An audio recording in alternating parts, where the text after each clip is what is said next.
세계적인 부자들이 있죠.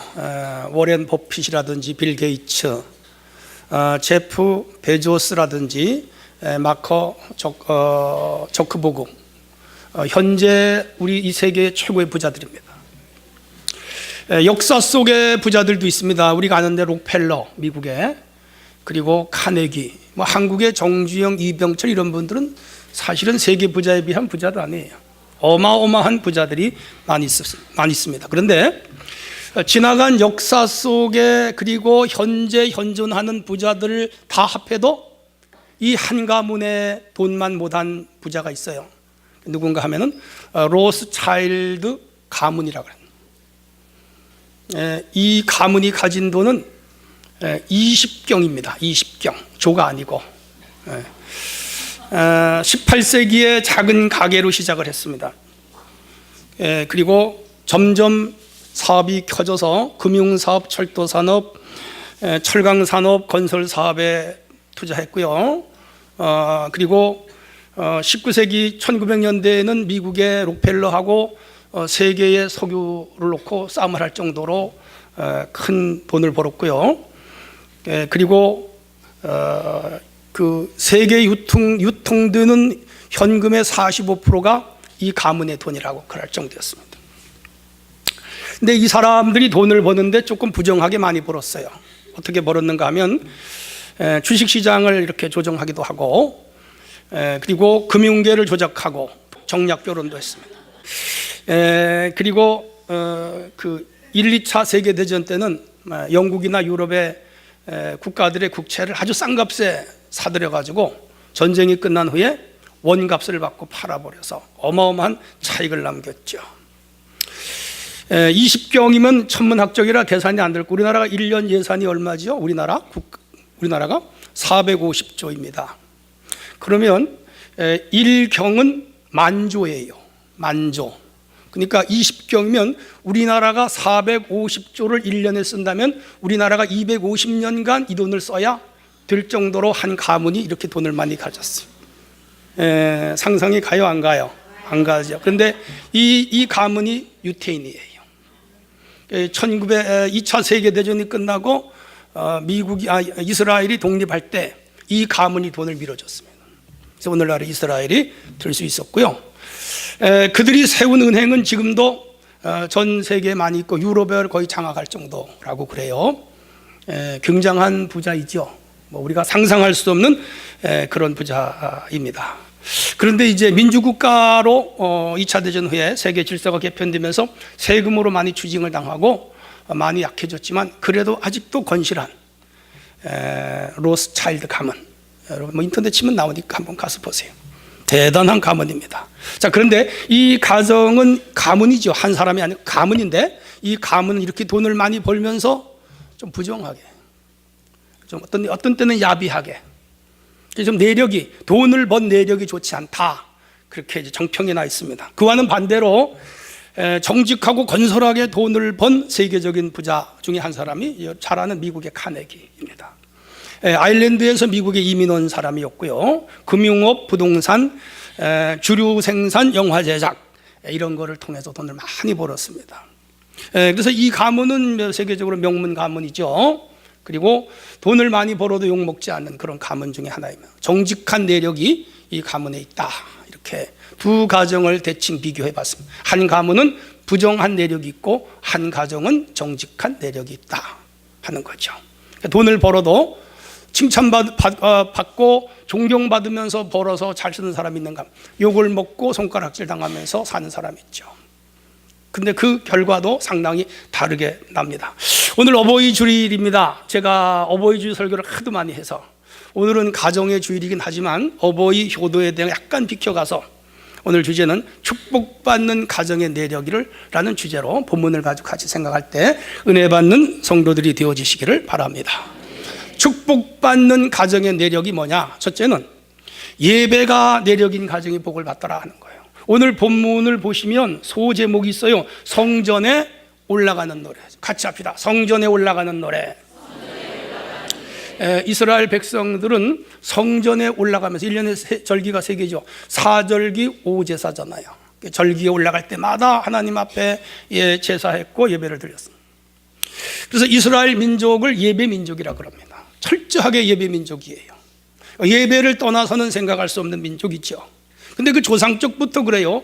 창세기 12장에 보면 아브라함이 갈대아 우르를 떠났습니다. 하란에 걸쳐 가나안 땅에 들어갔고, 가나안 땅에 들어가서 그는 내내 예배 생활을 해요. 창세기 12장 9절에 처음 나와요. 그가 그곳에서 여호와께 제단을 쌓고 여호와의 이름을 부르더니 점점 남방으로 향하더라.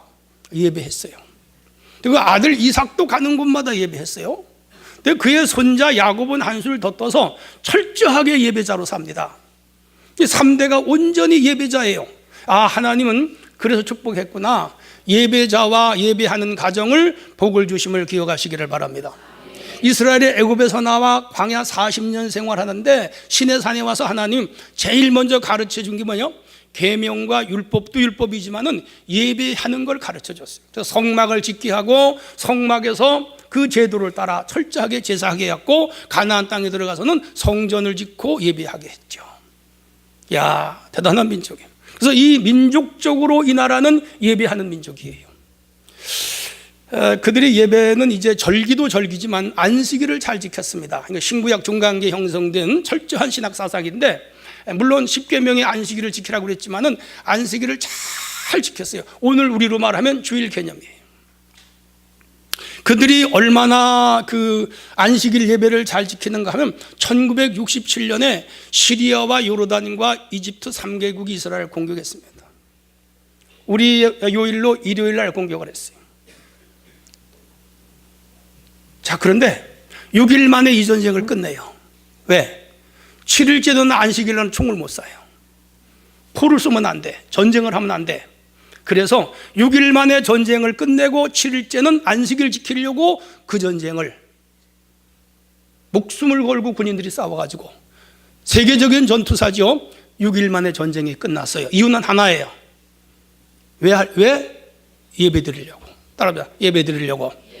전쟁을 하다가도 예배 드리려고. 그래서 이제 안식일 날 전쟁이 벌어지면 이 사람들은 손해를 봐요. 왜? 그날은 쉬어야 되니까. 전쟁을 하다가도 쉬는 나라예요. 철저한 민족이죠. 유대인들의 예배는 특징이 있습니다. 아버지가 자녀들에게 각자에게 축복을 해줘요. 우리 예배 형태하고 유대교 예배 형태는 달라요. 그러니까 아버지가 아들에게 축복하는, 그러니까 가족 예배죠. 굉장히 중요합니다. 주일날 부모와 자식이 같이 예배드리는, 우리는 세대 통합 예배라 그러잖아요. 그들은 매일 그렇게 드려요.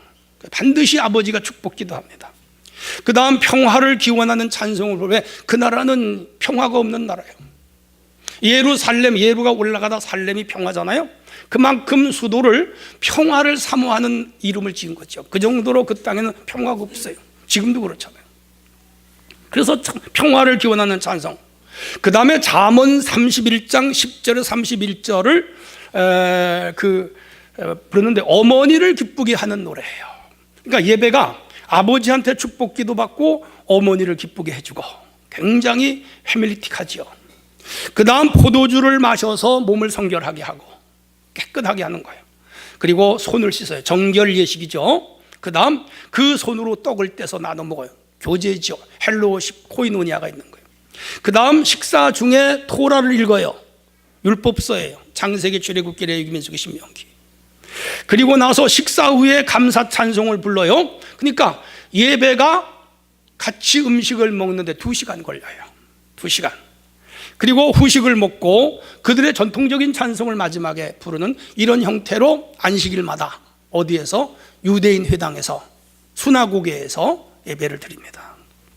철저하게 예배를 드렸죠. 여러분, 오늘 우리 이 시대 신약에 와서 우리 개신교는, 기독교는 주일 성수를 하게 하죠. 여러분, 가문이 주일 성수를 하나의 내력은 생명공학적으로 말하면 DNA죠. DNA를 가져야 돼요. 여러분, 무슨 일이 있어도 주일 예배를 철저하게 지키는 가정들이 될 수 있기를 바랍니다. 주일 성수의 시행은 기독교 신앙의 핵심이고 건강한 가정과 사회 발전의 초석이죠. 미국을 건국한 청교도들은 주일 성수의 신앙을 가장 중요한 신앙의 일원리로 삼았어요. 그 시대에 나온 그 주홍글씨라든지 이런 그 영화를 보시면 주일날 그들은 다 가게가 문을 닫아요. 동네에서 주일날 가게가 문을 열으면 동네 교인들이 그 사람을 멍석마리아서 때려요. 주일 안 지켰다고. 그 정도로 철저하게 주일 성수를 했습니다. 그래서 미국의 대표적인 신학자 찰스 하지 박사는 주일 성수를 무시할 때 가정과 사회는 타락할 수밖에 없다 그랬고요. 또한 주일 성수는 모든 인류에게 적용이 되는데 이날에는 세속적 업무와 오락을 중단하고 쉬는 날로 지켜야 하고 하나님께 대한 예배와 종교의 사역을 위해서 바쳐야 된다. 신학자의 고언이에요. 한국에 존경받는 신학자 중에 한 분이 김명혁 원로 목사님 박사입니다. 이분은 북한에 살았어요. 6.25 전에 1945년에서 50년 사이에 살았는데 그때 이미 북한은 공산주의가 들어서서 주일날 예배를 못 드리게 했어요. 11살 먹은 명혁이가 북한에서는 예배를 못 드리니까 혼자 월남을 했어요. 대단하지 않아요? 어머니 아버지를 북한에 두고 나는 남쪽에 가서 예배 드리고 싶습니다. 혼자 월남을 했어요. 그래서 한국에서 그 가상이 여기고 측은히 여겨서 그 아이를 잘 돌봐준 분이 계세요. 그리고 그가 총신대학교 최고의 신학자가 됩니다. 강번교회라고 하는 교회를 개척해서 김명형 목사님이 지금 원로 목사님인데 이 교회 출신들은 예배 생활을 철저하게 해요. 몇 년 전에 뉴욕 센트럴 처치 김재열 목사님 우리 교회 와서 봉해하셨는데 그 사모님이 그 교회 출신입니다. 이 교회 집사들 10명이 주일을 안 지키고 놀러 갔다 왔어요. 그래서 목사님이 2달 동안 집사직을 내려놓게 했습니다. 너네들은 평신도로 지내라. 집사들이 주일날 놀러 가냐? 안 될 일이죠. 그래서 권징을 해서 이 10명이 2달 동안 집사직을 내놓고 아무것도 그냥 평신도로 다니게 할 정도로 철저하게 주일 성수를 하는 교회입니다. 그분의 신학이기도 해요. 그렇게 해서 그 교회 출신들은 한국의 적재적소에서 지금도 큰일을 많이 해요. 엉터리들 많아요. 주일도 안 지키고 주일날 놀러 가고 말이죠. 뭐 가정에 일이 있다고 가고 그건 안 돼요. 여러분 주일은 내가 등록한 교회에서 하나님 앞에 오전과 오후를 철저하게 들을 수 있기를 바랍니다. 그게 신앙이죠. 그게 예배예요. 주님은 그 예배를 원하시고요. 그런 예배를 드리는 성도를 우리 하나님은 축복하심을 믿으시기를 바랍니다. 우리 교회는 주일 성수의 예배 생활이 타교회 교인에 비하여 비교될 정도로 잘 지키는 그런 교회가 될 수 있기를 원합니다. 일주일 동안 모든 노동을 내려놓고 하루를 안식하면서 하나님 앞에 나와서 예배하고 찬미하고 봉사하고 다음 세대를 교육하고 내가 교회에서 할 일이 무엇인가를 찾아서 일하면서 말씀을 배우고 은혜를 받아 우리의 신앙이 견고하게 서고 바로 서며 하나님 앞에 축복을 받는 한 가문과 가정에 예배의 내력이 있는 가정들이 될 수 있기를 바랍니다. 자, 그러면 우리는 또 어떤 영적 내력을 가져야 할까? 두 번째는 여호와 하나님을 경외하는 신앙이 내력인 가정이 복을 받더라는 거죠. 1절이에요. 여호와를 경외하며 그의 길을 걷는 자마다 복이 있다 그랬어요. 잘 아는 구절이에요.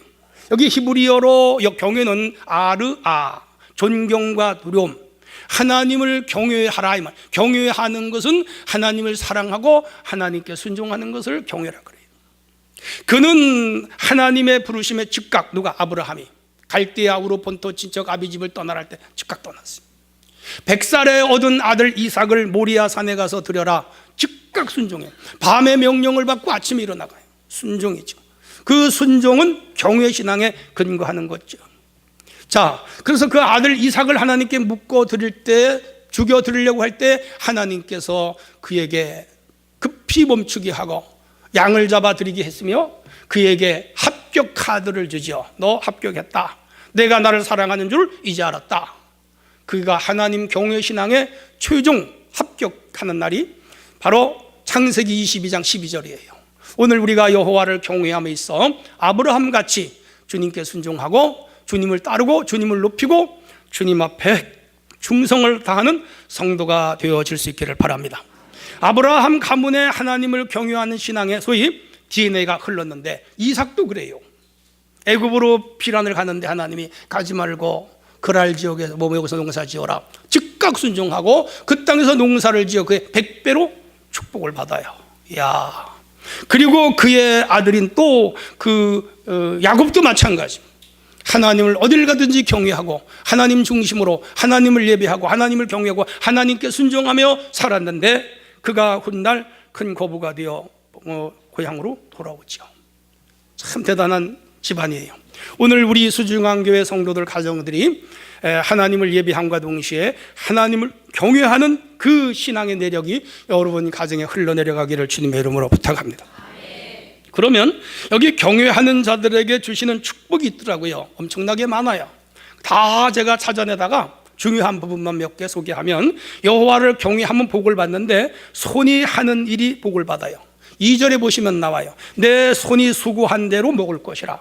여러분이 직장을 다니면 직장이 잘 되고, 사업을 하면 사업이 잘 되고, 가게를 하면 가게가 잘 되고, 부동산을 하면 부동산이 잘 되고, 여러분이 떡집을 하면 떡집이 잘 되고, 그런 은혜가 임함을 믿으시기를 바랍니다. 경외하는 자에게 이런 복이 온다는 거예요. 또 2절에 보시면 자녀가 복을 받아요. 식탁에 둘린 자식은 어린 감람나무 같으리다.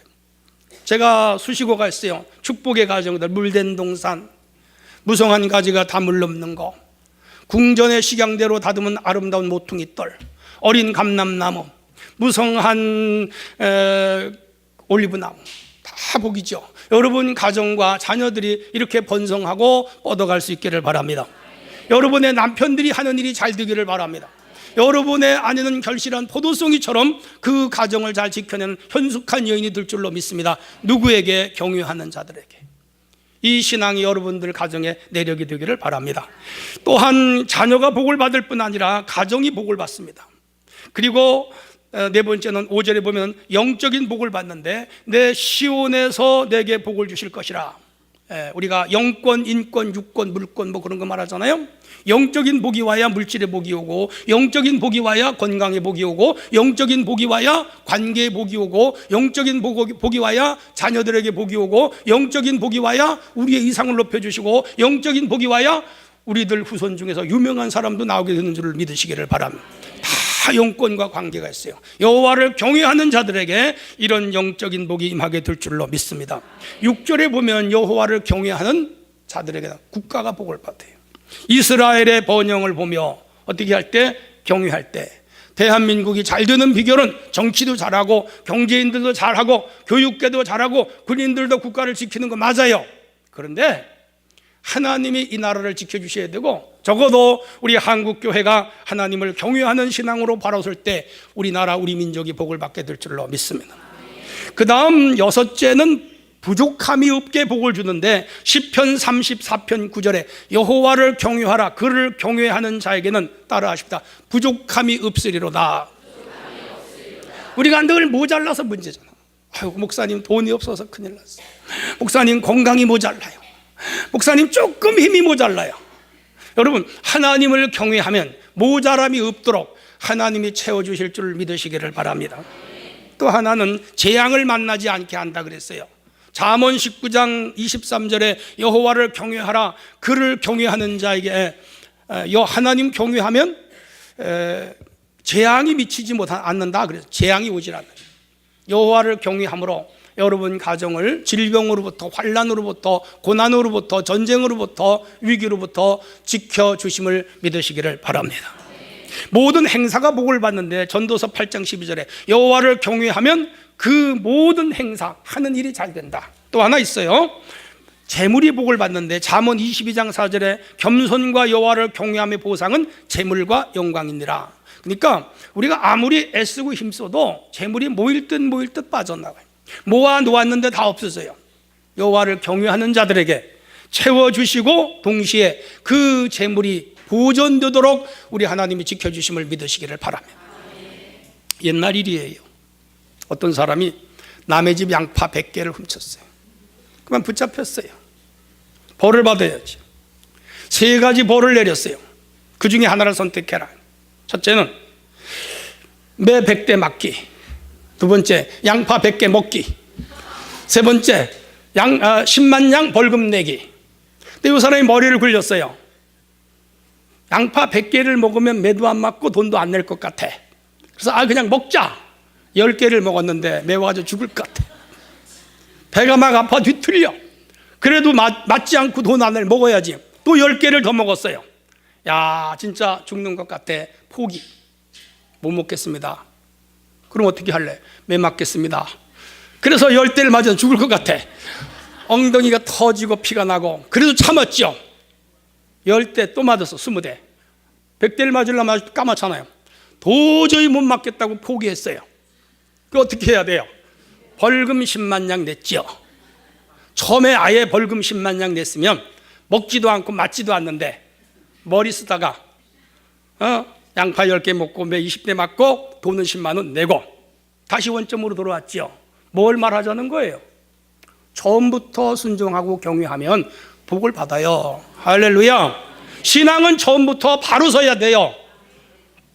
교인들 보면은 간혹 빙글빙글 돌다가 매 잔뜩 맞고 되게 얻어 터지고 천부여 의지 없어서 손들고 옵니다. 울며 불며 주님 앞에 나오는 멍청이들이 있어요.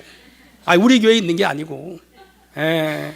그러니까 처음부터 여호와를 경외했다면 그런 고생을 안 하는데 돌고 돌고 물레방아처럼 돌다가 고생 다 하고 돌아오는 어리석은 사람들도 있더라. 옆 사람하고 처음부터 경외합시다. 학교도 처음부터 잘 다녀야 돼. 말썽 부리지 말고. 회사 생활도 처음부터 잘하면 힘들지 않은 게 어디 있어요. 세상에 다 힘들지. 직장 생활도 힘들고 사업도 힘들고 공부도 힘들고 신앙생활도 힘들어요. 쉽지 않아요. 그러나 끝까지 처음부터 말씀 안에 주를 경외하며 살면 하나님께서 형통하게 잘 되게 하는 복임함을 믿으시기를 바랍니다.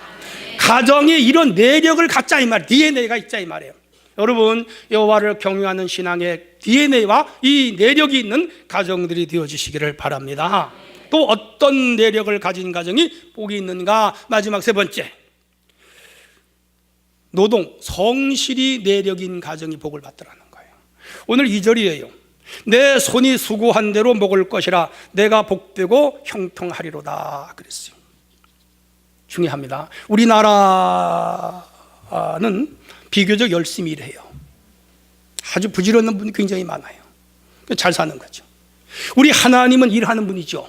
그래서 예수님은 아버지께서 일을 하시니 나도 일한다. 요한복음 5장 17절에 우리 하나님은 6일 동안 천지를 창조하는 열심히 일하셨죠. 지금도 창조한 그 창조물을 그냥 방치하지 아니하시고 섭리, 경륜, 경영하신다고 에베소 1장에 말씀하고 있어요. 구속사역도 일이죠. 독생자를 이 땅에 보내서 십자가에 죽게 하고 우리를 구원하는 그 과정은 아담 이후로부터 지속된 하나님의 일이죠. 그렇게 해서 결국 우리를 죄악으로부터 구원하신 줄로 믿으시기를 바랍니다. 성경에 보면 이스라엘이 복을 받은 이유는 그 조상 아브라함부터 일을 잘했어요. 아주 성실했어요. 그가 가나안 땅에 들어와서 목축업을 하고 그리고 양 가축을 키우는데 얼마나 많은가? 개인이 군사 318명을 키워서 자기 가문을 지키고 가축을 지킬 정도로 부자가 됐어요. 하나님 부어주셨죠. 많은 그는 땀을 흘려 열심히 일을 하여 가축대가 늘어났어요. 조카 롯을 데리고 왔는데 롯도 삼촌 덕에 복을 받아서 두 가정이 서로 분리될 정도로 복을 받았어요. 그 원인은 여러 가지가 있지만 성실과 노동입니다. 옆 사람하고 열심히 일합시다. 이삭의 그 족적을 추적해 보시면 진짜 열심히 일했습니다. 농사도 열심히 짓고 양도 열심히 키워요. 그래서 그가 또 거부가 되잖아요. 26장 창세기에 나와요. 그리고 그의 아들인 야곱은요 일을 더 많이 했어요. 삼촌 집에서 20년을 사는데 14년은 연애하느라고 부인 얻느라고 바쳤고 공짜로 그것도. 근데 그것도 대단한 거요. 그 당시에는 결혼을 하려면 지참금이 있어야 되는데 혼자 갔으니까 지참금이 없어. 그러니까 몸으로 때웠지.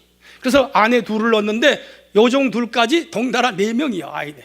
그래서 여기서 자녀 13명이 태어나. 6년 동안 자기 재산을 모으는데 성경을 보시면 창세기 31장 40절에 내가 이와 같이 낮에는 더위와 밤에는 추위를 무릅쓰고 눈붙일 겨를도 없이 일했습니다 그랬어요. 여러분 복 받으려면요 잠자지 말고 일해야 돼요.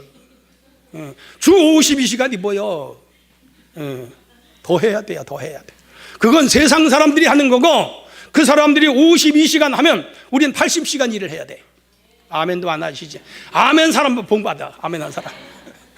그건 세상 노동법이고, 남이 잘 때 일하고, 남이 놀 때 일하고, 남이 먹으러 다닐 때 일하는 사람이 앞서가요, 뒤에 가요? 앞서가죠. 남 놀 때 놀고, 남 쉴 때 놀고 쉬고, 남 먹을 때 먹고, 언제 돈을 벌어? 앞서가는 사람. 성경은 그런 거 안 가르쳐요. 성경은 땀 흘려 일을 해라 그랬습니다. 일하기 싫은 자는 먹지도 말라. 아멘. 그래야 복을 받지. 그래야 복을 받는. 여러분, 공부도 남이 하는 대로 하면요, 앞서가지 못해요.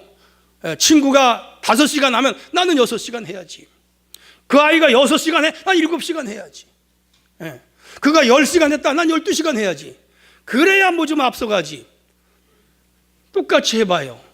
똑같아지거나 뒤떨어지거나 둘 중에 하나죠. 성경은요, 열심히 일을 하라고 가르쳐요. 열심히 일합시다. 여러분, 기독교는 노동을 귀한 것으로 여겨요. 노동을 죄로 여기는 그런 주장하는 세력들 있죠. 그래, 노동을 저주라고 그래요. 아니에요. 성경은 노동이 저주가 아니에요. 이 노동 저주설은 고대 헬라나 동양 철학에서 나온 사상이고요. 우리나라도 이런 사상이 있어요. 그래서 노동을 안 하려고. 왜 그렇죠? 조선시대 이때의 노비들이었거든요. 61%가. 그러니까 주인한테 아무 세경을 받지 못하고 일만 하니까 노동을 기피했죠. 이런 사상이 아직까지도 우리 시대에 없어지질 않아서 노동을 천하고 나쁜 걸로. 그래서 조선시대 우리 민주사회 초기에도 그랬습니다. 산업공상이라 그래서. 여러분, 산업공상은 기독교가 여러분 부추기고 굉장히 장려하는 직업들입니다. 근데 우리 사회에서는 그걸 나쁜 직업으로 여겼잖아요. 그게 없어져야 돼요. 없어져야 돼요. 옆 사람 열심히 일합시다. 여러분, 이 노동은 신성한 거예요. 하나님이 창조 법칙이에요. 6일 동안 열심히 일을 하셨고 7일 날은 쉬고 다시 월요일부터 토요일까지는 또 일을 하도록. 그게 원리예요. 그러니까 주 5일째 근무는 엄격하게 말하면 성경적 사상은 아니에요. 성경은 토요일까지 열심히 일하고 주일 하루를 쉬는 게 맞아요. 신체학적으로 맞고 건강학적으로도 맞고 사회학적으로도 맞고 가정학적으로도 성경의 원칙이 맞아요. 공산주의가 들어서서 소련 공산주의 종주국이었잖아요. 이 일요일을 없앴더니 노동 능력이 현저하게 떨어지던 거예요. 그래서 한 달에 2번을 쉬게 했더니 그래도 안 되더라는 거예요. 그래서 결국은 그들도 일주일에 한 번씩 쉬는 제도로 바꿔버렸죠. 그러니까 정상적으로 일이 되더라는 거예요. 그러니까 이 성경의 7일, 6일 노동 하루 쉬는 것은 아주 성경적 원리며 과학적 원리예요. 오늘 우리는 남보다 더 열심히 일을 해야 하나님께서 복을 주실 줄로 믿으시기를 바랍니다. 여러분, 아담과 하와가 타락하기 이전에도 이미 아담에게 노동의 축복을 주셨어요. 그래서 이 관리하고 경작하고 경영하고 개척할 수 있는 모든 관리권을 이 아담에게 주셔서 에덴 동산의 관리, 노동이죠. 그러니까 타락한 이후에 땀을 흘렸다? 아니에요. 노동 저주설이 아닙니다. 잘 들으셔야 돼요. 노동은 거룩한 하나님의 창조 법칙이고 우리가 복을 받는 수단이에요. 그래서 우리가 열심히 일을 하는 가정 내력이 반드시 복을 받게 됨을 믿으시기를 바랍니다. 우리 장로교 창시자는 칼빈이에요. 그가 쓴 기독교 경제 윤리에서 돈은 은총과 멸망의 표시라는 양면성을 지니고 있다. 돈이 은총이라고 할 때 하나님께로부터 왔고 하나님으로부터 온 은총을 망각할 때 돈은 저주가 된다 주장했죠. 루터는 기독교인과 직업 소명론이라는 책에서 우리의 직업은 하나님이 주신 성직이며 그 일에 충실해야 된다 그랬습니다. 바울은 아까 말씀드린 대로 일하기 싫은 자는 먹지도 말아라 그랬습니다. 우리 한국에는 외국인이 90만 명이 와서 일을 합니다. 소위 3D, 더러운 일, 힘든 일, 귀찮은 일을 우리나라가 안 해요. 젊은이들이 직장이 없는 게 아니라 일감이 많은데 안 해서 안 하는 거예요. 그래서 최저노동임금 법이 통과가 됐는데 제일 수혜를 본 사람들은 우리나라 사람들이 아니고 외국인 노동자들이에요. 다 돈 가져가 걔네들이. 야, 여러분, 우리 성경과 하나님은, 그리고 루터는 우리가 가진 이 직업을 죄 짓는 일이지, 매춘 사업이라든지 깡패라든지 고리대금이라든지 이런 죄 짓는 일만 아니면 다 천직으로서, 소위 직업 소명론, 하나님이 우리에게 맡기신 뭐예요? 미니스트리예요. 성직이라 이 말이에요. 목사님만 성직이 아니고 여러분이 가진 모든 직업이 거룩한 성직 미니스트리인 것을 믿으시기를 바랍니다. 열심히 살아야 돼요.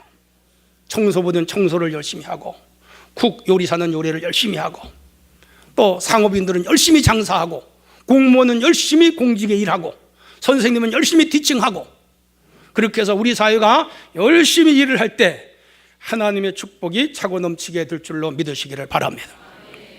제가 살아온 본 바에 의하면 자신이 하는 일에 최선을 다하는 사람이 재산을 먹고 또 존경도 받고, 그리고 전문가가 되고 자신의 영역을 크게 확보하는 걸 많이 봤습니다. 우리나라에 존경받는 기업은 고 정주영 어른이시죠. 그분의 쓴 책도 제가 몇 권 읽어봤지만은 참 훌륭한 17살 소년이 강원도 산골에서 도망을 쳤어요. 아버지 소 한 마리 판값을 훔쳐가지고. 그래서 훗날 1,001마리 갖다 줬잖아요. 북한에다가 1,001마리. 자, 열심히 시장에서 밑바닥 배달부, 쌀 배달부부터 시작을 하고, 인천 부두에 가서 막노동 어깨에다가 나무톡을 메고 가는 목도 같은 거, 목도로 모르실 거예요. 옛날에는 포크레인 같은 게 없어서 나무를 싣고 짐을 낼 때 목에다 메고 4명이 밧줄을 걸어서 메고 올라가고 내려가요. 그 목에 여기 주먹만큼씩한 혹이 생겼어.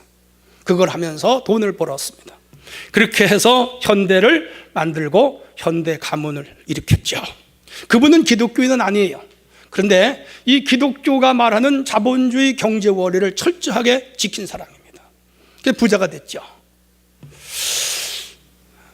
대한민국의 많은 고급 일자리를 만들어 젊은이들에게 수요를 했고, 한국의 경제를 견인하는 그런 인물이 됐죠. 훌륭한 분이죠. 여러분, 옆 사람하고 열심히 일합시다. 그게 내력이 되어야 돼요. 내력이 되어. 게으른 것은 죄예요. 힘써 일하고 남보다 더 많이 일하는 우리 성도가 되기를 바랍니다. 자, 그렇게 할 때 하나님이 주신 직업을 천직으로 알아야 되고, 성실해야 되고, 자신이 하는 일에 전문성을 가져야 되고, 많은 아이디어를 끊임없이 개발해야 되고, 철두철미한 책임감을 가지고 해야 되고, 국가와 사회에 봉사한다는 사명감을 가지고 해야 되며, 그 일을 양심적으로 해야 되고, 동시에 이 일이 하나님이 나에게 맡기신 일이다, 그렇게 생각하고 일할 수 있기를 바랍니다. 할렐루야. 예배, 경외, 노동 모두 그 가정의 내력이 돼야 돼요. 그래서 이스라엘은 이 3가지가 철저히 지금까지 수천 년간 지켜지는 거예요. 그래서 복을 받았죠. 복을 받았어요. DNA가 그 나라에 있는 거죠.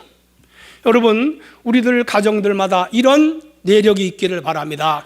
부모님이 예배를 잘 드리면 그 자녀들 내려가요. 지금 당장 아이들이 예배 생활이 좀 게으르고 나태해도 그 아이들이 다 성년이 되고 자기가 생각할 때가 되면 예배자로 서게 되어 있습니다. 부모가 예배로 본을 보이시기를 바랍니다. 여호와를 경외하게 되면 그 가문이 성실하게 되고 하나님의 축복의 물줄기가 그 가정에 흘러내려가게 됨을 믿으시기를 바랍니다. 열심히 일하고 노동하고, 즉 성실하게 일을 하면 하나님께서 그 가정에 재물로 채워주심을 믿으시기를 바랍니다. 그래서 루터와 칼빈은 기독교의 경제 윤리에서 노동의 중요성을 강조했고, 루터와 칼빈의 종파들은 열심히 일을 해요. 그래서 제가 여러 번 말했어요. 캐톨릭이 들어간 나라는 선진국이 없어요. 거기는 시장 경제와 노동에 대하여 귀하게 여기질 않아요. 그런데 루터와 칼빈은 노동의 가치와 중요성을 강조하여 이 루터와 칼빈의 세례를 받은 자들은 어디를 가든지 일을 해서 돈이 쌓여요. 돈이 쌓이니까 자본이 축적되고, 자본이 축적되다 보니까 자본주의가 됐습니다. 그래서 오늘의 자본주의는 루터와 칼빈 신학에서 나온 거예요. 이게 개신교에서 나온 선물이에요. 그런데 오늘 우리가 일을 하면 안 되죠. 여러분, 1945년에서 1950년 6.25가 일어나고 5년 동안에 북한에서 약 140만, 160만 명이 넘어왔는데 그 중에 절반이 세례받은 사람들이에요. 북한에서 세례받은 사람들이 남으로 넘어와서 진짜 밤에 잠을 자지 않고 일을 해서 한국의 거의 대그룹들, 큰 부자들은 북에서 넘어온 사람들이야. 왜? 기독교적 세례받은 사람들이 이 칼빈과 루터의 자본주의 경제 원리를 모토로 삼아 열심히 일을 했기 때문에 부자가 되고 우리 한국 경제가 이만큼 일어선 거죠. 우리 한국 교회 책임이에요. 열심히 일을 해야 돼요. 옆 사람 열심히 일합시다. 죽지 않게만 일하면 돼. 근데 열심히 일하면 죽진 않아요. 건강하고. 또 뭐가 생겨요? 이게 생겨요. 결론 내리겠습니다. 5월은 가정의 달입니다. 여러분 가정들이 행복한 가정들이 되어지시기를 바랍니다.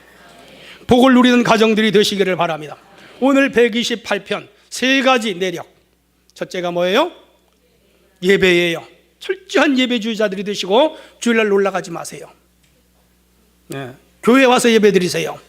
그리고 오전만 아니라 오후까지 확실하게 드리는 성도가 되시기를 바랍니다. 뭐 복 받을 일을 해야 복을 받잖아요. 두 번째는 뭐예요? 하나님을 경외하세요. 경외하시기를 바랍니다. 세 번째가 뭐예요? 성실하게 노동이에요. 노동을 싫어하면 일이라고 하세요. 그냥 열심히 일하세요. 그러면 하나님께서 축복하심을 믿습니다. 이러한 내력들이 여러분 가문에 뿌리 내리기를 주님의 이름으로 축원합니다.